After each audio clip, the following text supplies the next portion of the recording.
Muratxan bu.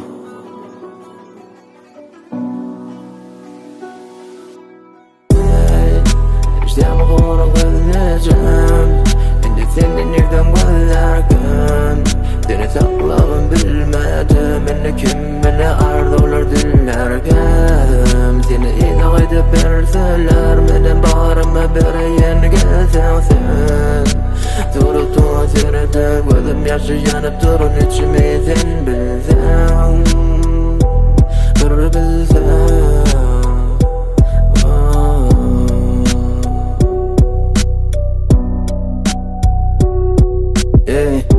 Eşdiyam oğdan gül jağıdım tüveleme tapan olsan gönlündeki oğluncuğun bağıtlayan gezingide yöle men oğlum oyuncuğun yuran gidel buyurun kıy değil yani doğru cevap. Aradaştı biraz karıştı canlaşıvam her vaktırak vayıskan bir yıl geçti sonra sevgimden müştü Gebberiyeler mazelli belki menden gönlü geçti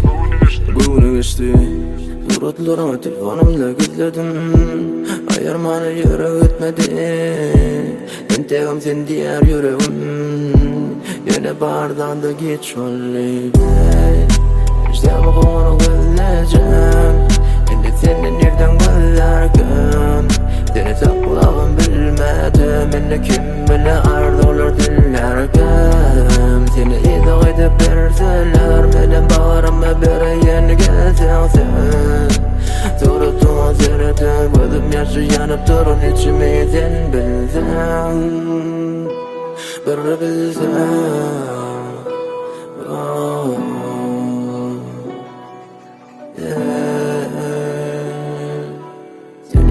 Özgen ellerinde gözümle dur senle güllerimim Senin ulukan bir kayış var Gayret et girmegin düşlerime Senim yeki ağlanda beni yatla Sevgini dir gömselerime yatla Derdim paylaşanım derdim bolanda Yada sılıp yedireceğim beni yatla Unutarım dime bir gün yatarsın Suratıma seyredip ağlarsın Geçirin güllerimizi güzersen Yani beni şulgunu tatmarsın İşte bu konu geleceğim Şimdi seni nereden gönderdim Seni saklabım bilmedim Beni kim bile ardolar dillerken Seni idrak edip verseler benim bağrıma bereyen gelsen sen Durutun sırada gözüm yaşı yanıp durun içimi sen